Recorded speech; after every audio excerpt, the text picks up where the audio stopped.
안녕하세요. 숙뜸의 달인입니다.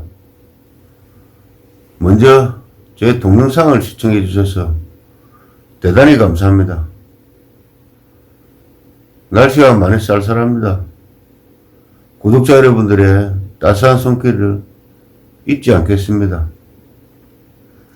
요즘 구독자 수가 조금 늘었습니다.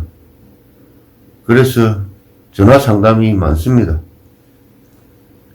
전화 상담 중에서 제일 많은 게 숙뜸을 시술하고 난 뒤에 생기는 상처에 대해서 많은 상담을 합니다. 그래서 오늘 주제는 숙뜸 시술 후에 생겨나는 상처에 대해서 알아보겠습니다. 저는 직접구를 시술하는 시술자입니다. 숙뜸을 시술하게 되면 당연히 물집이 생기고 그 자리에 조그만 딱지가 생겨나게 됩니다. 이것은 면역 단백질을 만드는 과정이 되는 것이고 상처의 크기는 시술자의 능력을 평가하는 기준이 되기도 합니다. 그래서 저는 수년간 공부를 하였고 상처의 크기는 이 세상에서 숙뜸을 시술하는 사람들 중에 제일 작게 상처를 만드는 능력을 가지고 있습니다. 그런데 한국 사람들은 유달리 별난 사람들이 많이 있습니다.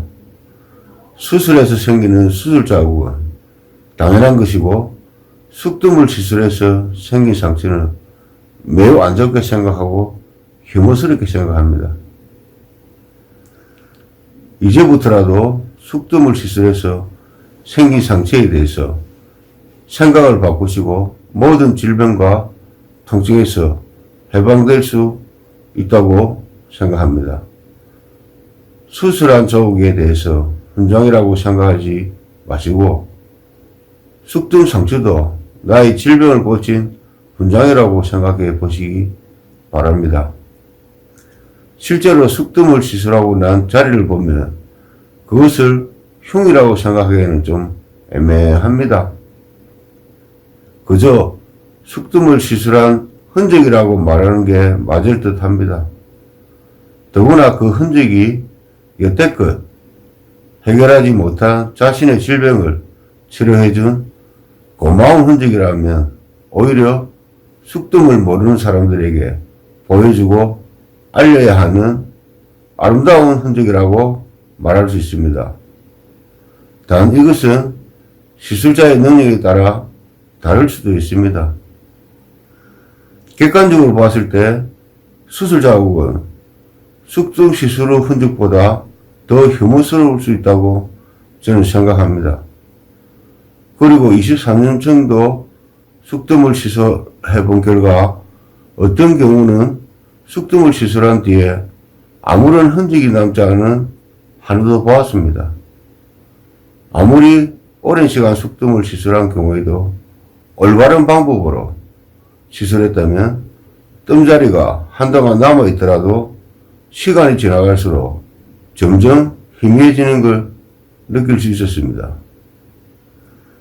단 당뇨가 있거나 술을 자주 마시는 사람들의 경우는 상처가 잘 낫지 않고 천천히 나올 수도 있습니다. 숙뜸을 잘 모르는 사람들이 볼 때 그것이 뜸자리인지 아니면 희미한 점인지 구분하기 힘들 정도로 상처가 사라지기도 합니다. 제가 시술하는 것은 직접구입니다. 숙뜸을 시술하면 물집이 생겨나고 딱지가 생기는데 이것은 우리 몸의 면역 단백질을 만드는 과정이라고 한 번 더 말씀드리겠습니다. 그래서 숙뜸은 예술입니다.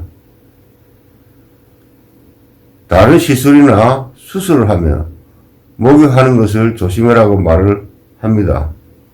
하지만 숙뜸은 아무리 오래 시술해도 목욕을 매일 하셔도 상관없습니다.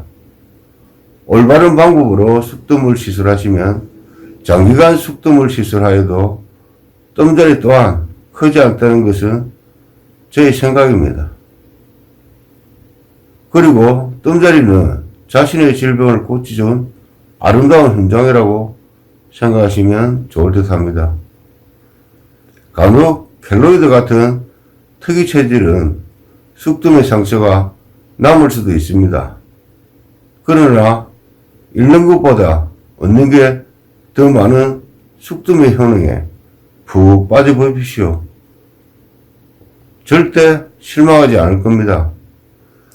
전자에 한국 사람들은 유별나다고 말씀드렸는데요. 사실 숙tum은 동양의학인데 한국에서는 저평가를 받고 있습니다. 하지만 요즘에는 유럽이나 미국 사람들에게 큰 인기를 누리고 있습니다. 왜냐하면 현대의학에 대해 많은 실망에 빠져 있고 숙tum의 신비한 효능을 기대하기 때문입니다.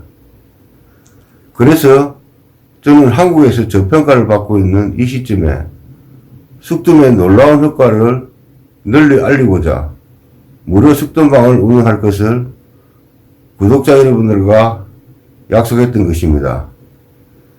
오늘도 숙tum의 매력에 푹 빠져보았습니다. 추운 날씨에 구독자 여러분 건강하시고요. 다음번에 더 좋은 영상으로 찾아오겠습니다. 이상 숙tum의 달인이었습니다. 감사합니다.